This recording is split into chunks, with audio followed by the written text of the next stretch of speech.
It is my honor to introduce you to our keynote speaker.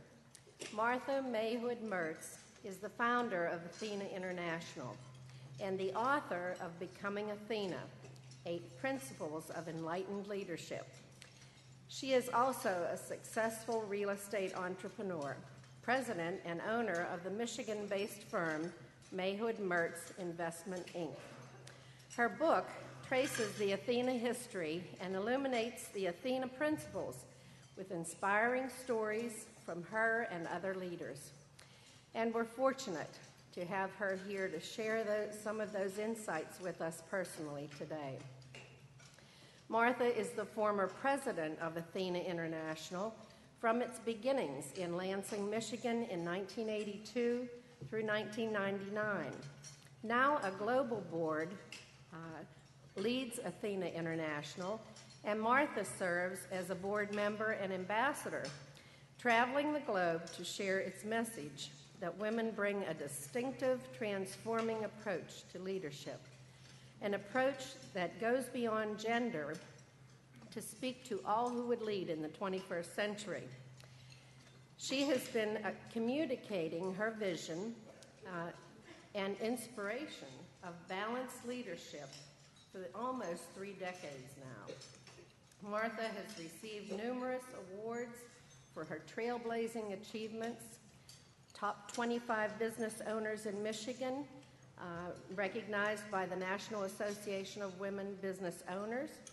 Michigan's Women in Business Advocate, recognized by the U.S. Small Business Administration. And in 2006, she was inducted into the Enterprising Women's Hall of Fame. Some call her a conduit, a connector, a catalyst. I call her dynamite, and my dear, dear friend, Martha Mayhood Mertz.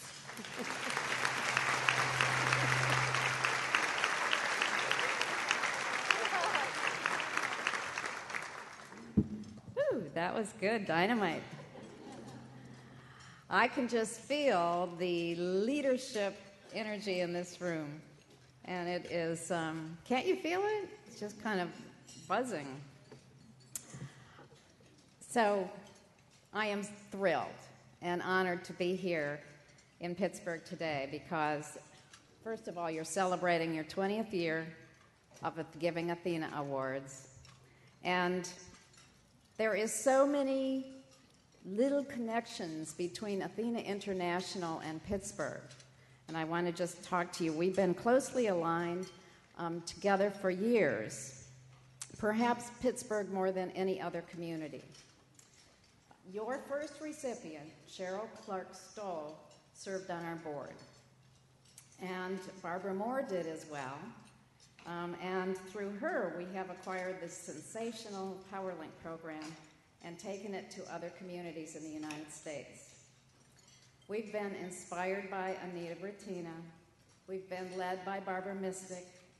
And we continue to be wisely guided by our longtime friend and colleague, Ellen Ruddick. We've also enjoyed the counsel of Buchanan Ingersoll.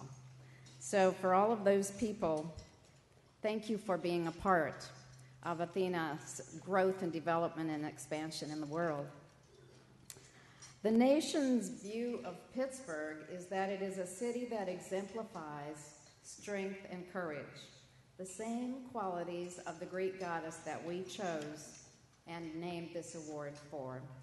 Qualities we thought women would need in order to succeed in these days. And of course, no one in our group could forget the memorable national conference that we held here in 1999 under the capable guidance of Barbara McNeese. Were any of you there? Anybody there? Somebody was there.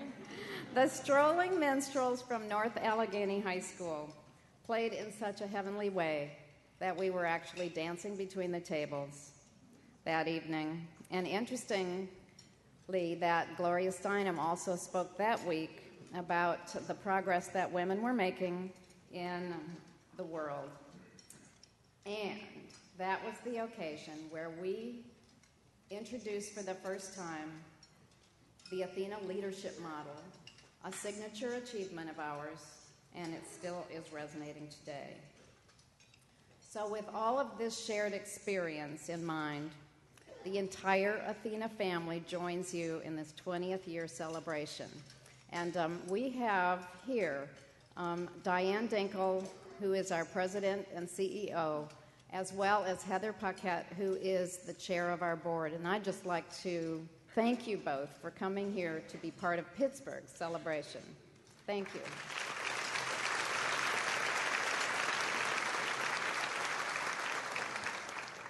So I'm going to like to touch on 3 questions, and they are: what gave rise to the ATHENA Award?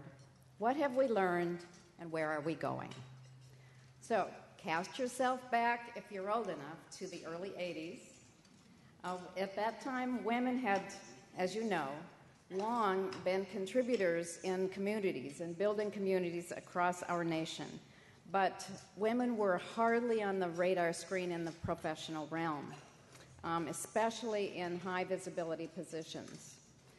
Even at that time, the idea of a woman serving as a president or a CEO or a chancellor was uncomfortable for people, if not unthinkable. The handful of women who were there at the top were considered unusual. They were very carefully scrutinized. They were the rarest of exceptions. There were many reasons for this. The one that struck me had to do with leadership. I'd like to just tell you my story. I had started a real estate company, and I was building it. I was also becoming active in our community. When an invitation came to join the board of directors of the Lansing Regional Chamber of Commerce, I dove in, only to find myself the only woman there. Now, we all know that it is very hard to be the only different voice in a group. And I wanted to bring in a few other people, women of achievement, to join me. What came next would light my fire. My very good friends and male colleagues told me that these women weren't leaders. Nobody saw women as leaders. Even women didn't. Our culture was in a tightly wound, vicious circle. Without a title, there was no access. Without access, there was no voice. Without a voice, there was no visible leadership. The circles that represented and built leadership were effectively closed, and women were on the outside. That's where we were. So following Plato's idea of what is honored in a country will be cultivated there, the ATHENA Award was designed to honor women with the hope that we could change those existing perceptions about woman isn't leader. And our ultimate vision was to achieve a balance in the voices of leadership. That's what our focus has been and our passion has been for as many years as ATHENA has been around, which is now, I'm happy to say, is 28 years. Instead of simply making a difference in our community, the ATHENA Award spread across the country. And early on, we figured out that we didn't know one other important thing. We didn't know how women were leading.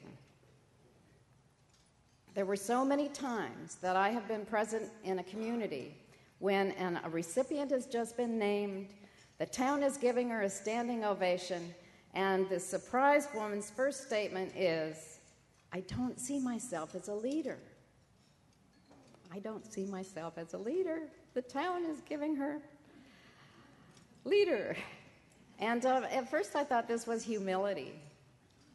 But after hearing it so many times, I saw the essence of what was really being said. Of course, she didn't see herself as a leader. The very definition of leadership, the one we've been so avidly exploring for several decades, the traditional model does not include women's ways of leading. We couldn't see their leadership because their ways were not in the definition. So ATHENA, International undertook a study of a large sample of the first group of ATHENA recipients from across the country, Alaska to Florida. And most of these recipients had not been raised with an idea that they would be leaders. Probably there were no Harvard MBAs among them. They were simply people who held a passionate interest about something and inspired others on a journey with them with the intention of making a difference. To our surprise in this research, 8 core strengths, unique and phenomenal, showed up consistently in our research. These capabilities are not gender specific, but they are quite naturally a part of the ways that women have learned to lead, to be effective over centuries, often in very constricted circumstances. No one had, until that point, identified this group of characteristics as leadership, not even us.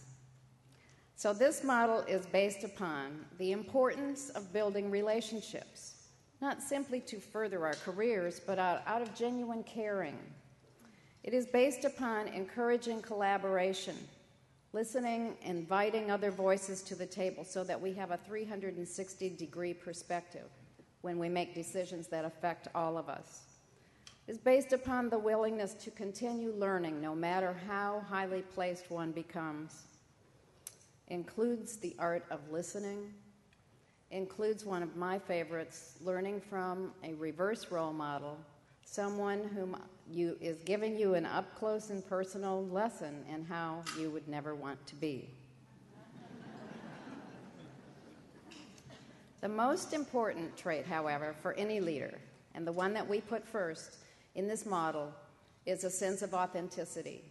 A leader must know their own values, be in harmony with those values in the way that they live their lives, in the way that they behave all the time, in the way that they lead. Because if there's one thing that we can feel and see in the people who are around us as leaders, is a sense of being in touch with what they hold dear and not wavering around from what that is in their decisions. That's what inspires others to follow them with their vision. We also understand that this model contains a commitment to giving back, leaving a different legacy, and it also includes the idea of celebrating together, of memorializing important moments such as we're doing here today.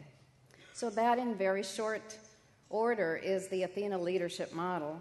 It is a set of principles that are deeply needed in this world today at the highest levels, both locally and globally, in times when clearly the traditional model by itself does not contain the fullness of wisdom, has become too dangerous, has taken us off balance. So, lift up yourselves and possess and own this leadership model. Own these capabilities that you have, because they are the future for leadership. We all have them. We all have these capabilities. So, what has been learned? We can see now that the great influx of women into the professional world has brought not only new talent and not only new values and practices to our organizations, but new thinking altogether.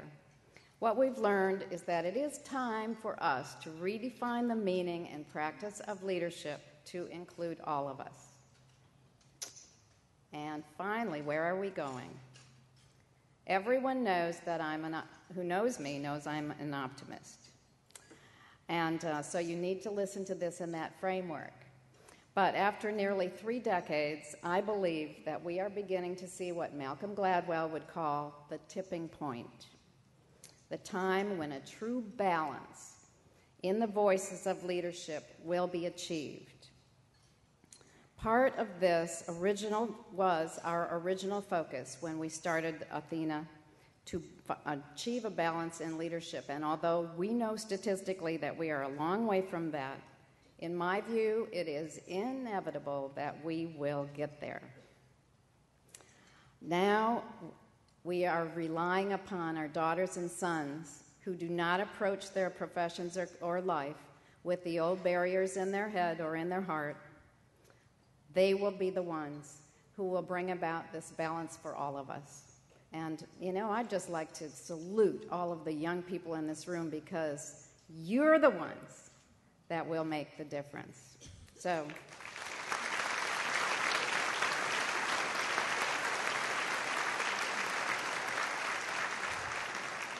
when a person's gender or what they're wearing isn't the news, when what they've done is the news or doing, it gives me enormous hope. That is where we were going, toward a balance in leadership with hope. And that's part of the celebration that we have here today. And I thank you very much for having me here to help you celebrate. Thank you.